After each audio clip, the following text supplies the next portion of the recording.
Jesus was born a virgin?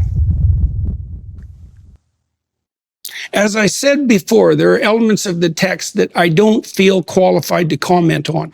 My experience has been that the more, I know from a metaphorical perspective and from a mythic perspective what the story of the virgin birth means, and I accept that. I know, for example, that any culture that doesn't hold the image of the woman and infant sacred dies. And I don't know how that needs to be expressed in a form. Is it true, though? Do you mean that you don't know? Well, it's a moral question, and I know that's exactly. And I was dealing with a factual question, which is, did Jesus have a father? And you won't answer it. You made a statement a couple of months ago that I found very interesting, and I don't claim to understand it, and I'm not trying to put you on the spot with it. You said that you were a cultural Christian, okay? And so that raised a number of questions in my mind, and the first question was... You are changing the subject. No, I'm not.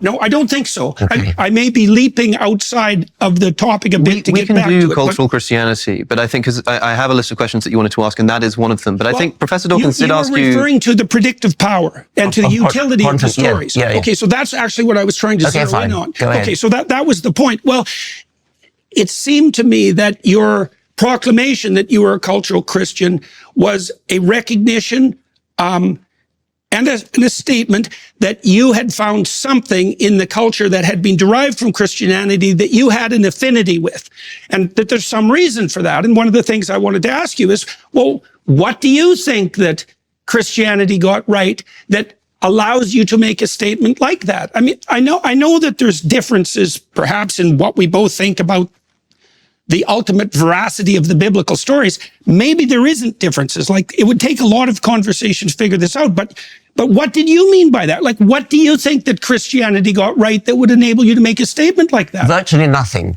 I meant by that no more than that I'm brought up in a Christian culture. I went to Christian schools. I therefore know my way around the Bible. I know my way around the Book of Common Prayer. I know the hymns. That's all. I don't value Christianity as a truth system at all. Okay, so let me ask you about that, because maybe that's true and perhaps it's not. So the first question is, like, do you think that there are any marked differences between cultural traditions that would enable you to rank order them in terms of their ethical validity? Yes, I do. Okay, so for example, we could contrast mainstream UK Christianity with Islamic fundamentalism. Yes. Okay, so there's a hierarchy. There is a hierarchy. Okay, a hierarchy that points to what? Well, in the case of Islam, I dislike any religion which punishes apostasy with death, that throws gay people off high buildings, that practices clitoridectomy. That seems to me to place Islam on a lower level than Christianity, but that's not to say anything very positive about Christianity. Well, it might be to say something positive about Christianity. Like, I think that question is open, because you might ask yourself, what did Christianity get right that led it away from those particular presumptions and towards something that you regard as more ethically appropriate? Like, this isn't a trivial question. It's a very modest claim. There's not very much. I mean, to be better than a religion that throws gay people off high buildings is not really a very virtuous achievement. I don't know. I don't know if that's true, because if you look at the barbarism that characterizes the human past, you might think that any progression whatsoever towards something approximating mercy and tolerance is nothing short of a bloody miracle. Well, like, people are pretty ruthless, and so are our chimpanzee cousins. Yes, they are. Right. So, yes. So we move forward into the light with great difficulty. Yes, and yes. The fact that we can take that for granted now, and that it seems self-evident and deserving of faint praise, it's not so clear to me that that's a reasonable proposition. Okay, let's grant the faint praise, but that has nothing to do with the truth value, and what I care about is the truth value. I see no truth value in the claims of Christianity, the virgin birth, the resurrection, the miracles. Do you believe in any of those? Do you believe Jesus was born a virgin? As I said before, there are elements of the text that I don't feel qualified to comment on. My experience has been that the more, I know from a metaphorical perspective and from a mythic perspective what the story of the virgin birth means, and I accept that. I know, for example, that any culture that doesn't hold the image of the woman and infant sacred dies. And I don't know how that needs to be expressed in a form. Is it true, though? Do you mean that you don't know? Well, Dawkins is making an evidence-based argument. Christianity as a belief system doesn't hold up to scrutiny. There's no empirical evidence for the virgin birth, resurrection, or miracles. None of these claims meet the standards of historical verification. For example, Bart Ehrman, a respected New Testament scholar, points out that the Gospels were written decades after Jesus' death by anonymous authors, full of contradictions and theological bias. That's not reliable evidence, it's religious tradition. When Peterson talks about holding the mother and child sacred, he shifts to metaphor. But metaphors don't prove anything. They might feel meaningful, but they're not evidence for a God, a virgin birth, or divinity. Dawkins stays focused on truth. Peterson avoids the question entirely. When Dawkins is asked something, he gives a clear answer. When Peterson is asked, he deflects. That's why Dawkins calls it out. Maybe Peterson doesn't actually believe these things and doesn't want to admit it. And the idea that Christianity led us toward mercy and tolerance? History doesn't support that. The Inquisition, witch trials, slavery justified by Scripture, and opposition to women's rights and science all came from dominant Christian cultures. Progress came in spite of religion, not because of it. Led by secular thinkers like Voltaire, Thomas Paine, Bertrand Russell, and modern human rights advocates. Dawkins is right to say, cultural familiarity doesn't mean truth, and religious comfort doesn't equal evidence. Let's continue watching. Let me ask you about that, because truth, this is something I talked with Sam Harris about too. Truth, as we know, is a tricky business. Do you think there are differences in the truth claims between different writers of fiction? Like, is Dostoevsky more profound than... No, well, I wouldn't call fiction truth claims anyway. I mean, these are...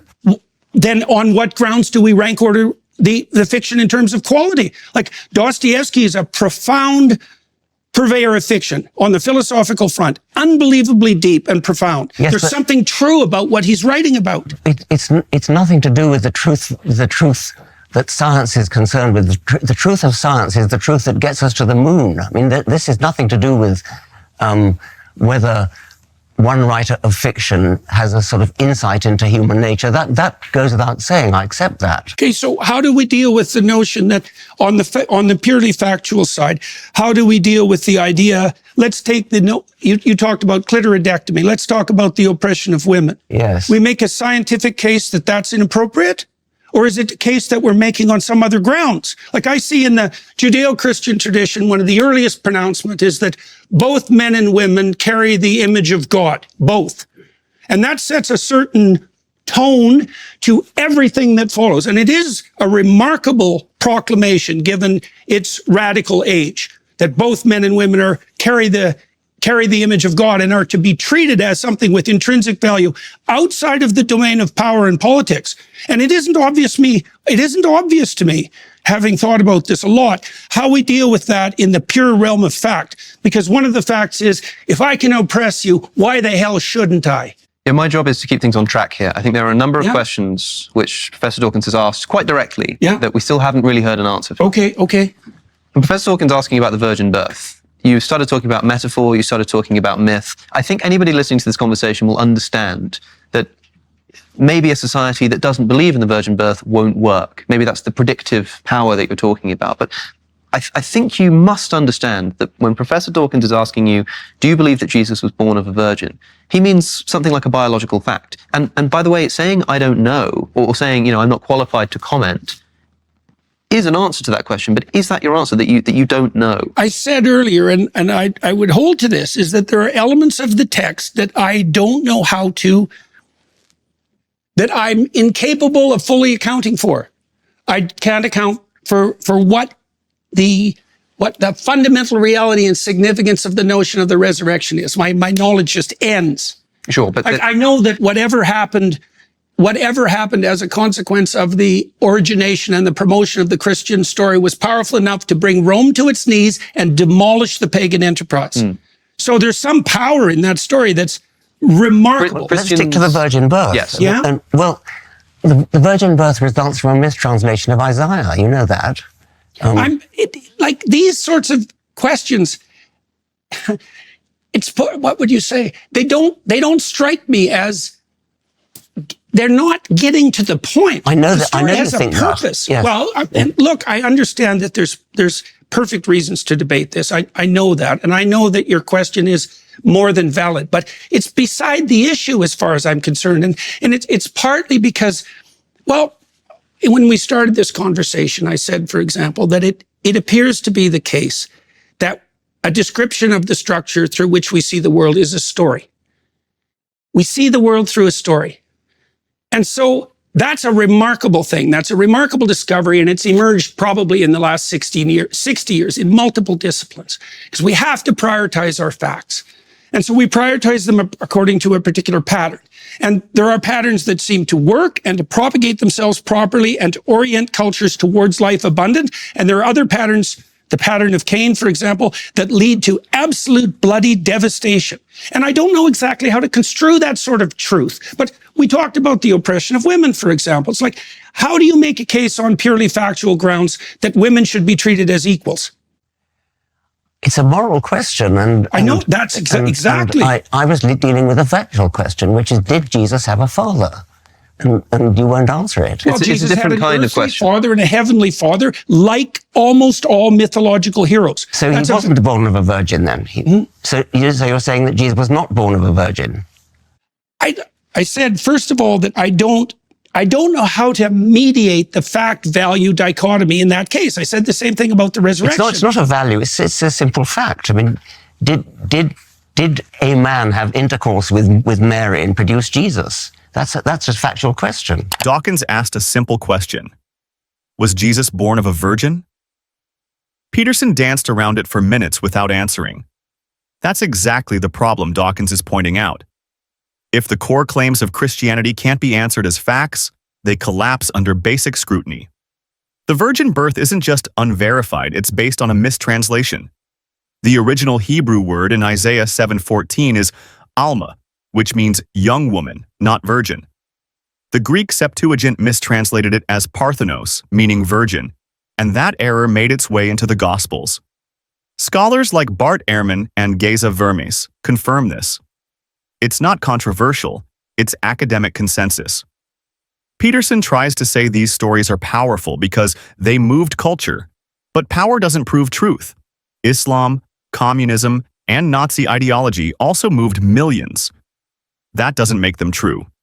He also claims Christianity elevated women. But the Bible repeatedly treats women as property. Exodus 21, Deuteronomy 22, and even Paul's letters instruct women to submit.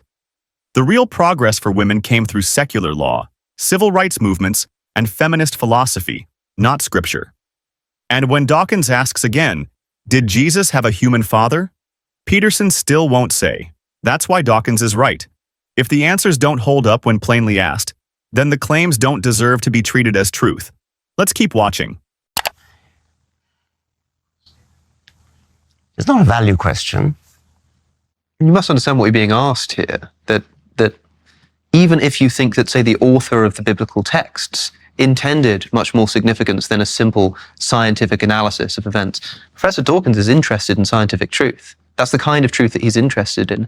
And even if you think it's irrelevant to the point of what the gospel authors were getting at, that first needs to be clarified before you can then begin actually uncovering what the stories are about. So I think Professor Dawkins is asking from a scientific perspective, and maybe you think that that scientific approach is wrong, but if you just take it for a moment, maybe this is how we find out that it is wrong. Let's take a scientific approach, ask the question, did this occur? I think that it's inappropriate to use a question like that to attempt to undermine the validity of the entire, what would you say, deep mythological enterprise. Well, suppose we weren't doing that. Suppose we were asking out of interest. Suppose that we were all here devout Christians, maybe even Jungian Christians, and we thought, this is interesting, over dinner. Do you think it really happened, like scientifically? Would your answer just be, I don't know? Yes. And you wouldn't consider it, I mean, it's not an inappropriate question to ask, just on a point of interest. Right. Did this really occur? And I think so often people are asking you that, and especially given the context of this conversation, we've heard everything that you're saying about metaphor and myth, but because the question is still then being asked, did it really happen? You know that that's what you're being asked. And the way you just so easily said yes, I wonder why you struggle to do that in so many other circumstances. I think because I don't look at the situation the same. The way that Dr. Dawkins and I look at the situation are really quite different, and at many, many, many levels.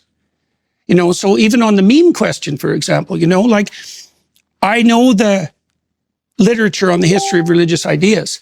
I see how these ideas have battled across millennia in a manner that is very reminiscent to me of the same sort of claim that Dr. Dawkins is putting forward with regards to meme. I know that literature. Dr. Dawkins doesn't know that literature. And it's very difficult for me to communicate from within the confines of that literature because it's extensive and deep.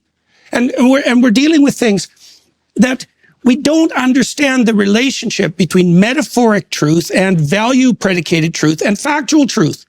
We don't understand that. It's a big problem. There's no evidence whatsoever from the scientific perspective that we can orient ourselves in the world merely in consequence of the facts. Sure. And that's a fact. And it's a fact that's been detailed out in great detail in the last 60 years by people from a variety of different disciplines. We have to prioritize the facts. That's a value hierarchy. There may be true and false ways of prioritizing facts, but you can't determine the truth or falsehood of the way that you prioritize facts by making reference to the facts.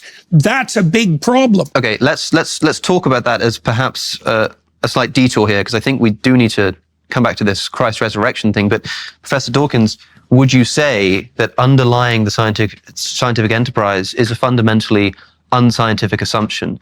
You can make scientific investigations in the world, but in order to do so, you need to choose what to prioritize. You need to choose what to investigate. You also need to value the truth. You need to have a value and a motivation for doing it in the first place. Those kinds of things cannot themselves be scientifically justified. And so does the scientific enterprise have an unscientific assumption at its base? I suppose it does. I mean, I think that maybe just be Jordan and Richard, by the way. I think that Jordan prioritizes myth and I prioritize fact. And I think myth is kind of vaguely interesting, but it's not the be-all and end-all of my life. I think it's somewhat secondary to scientific fact, the sort of facts that tell us how old the universe is, how old the world is, the history of life, the engineering achievements of landing a spacecraft on a comet. These are the things that science can do. And as I said, the predictions of quantum theory, to come back to that, the predictions of quantum theory, which are verified to a sufficient number of decimal places that it's equivalent to predicting the width of North America to one hair's breadth. Now, that is, however difficult quantum theory is to understand, that is what you can get from quantum theory. Now, the mysteries of the Bible, if they are mysteries, aren't in the same league. I mean, they just don't cut it. Peterson keeps dodging a basic question. Did the virgin birth or resurrection happen as a fact? He talks about myth, metaphor, and the power of stories, but that's not the issue. Dawkins is asking for evidence, not symbolism. Peterson claims truth can't just be about facts, but that's not how we build reliable knowledge. Science is based on observation, testing, and replication, and it works. We can date the Earth to 4.54 billion years with radiometric dating. We can trace the evolution of life through fossils and DNA. And we can land probes on comets using quantum calculations accurate to fractions of a nanometer. That's truth we can build on. Compare that to the Bible. No evidence for a global flood, no external confirmation of the Exodus, and no verifiable proof of a virgin birth or resurrection. These aren't mysteries. They're claims made without evidence. Peterson wants to treat myth as equal to science, but stories are not substitutes for facts.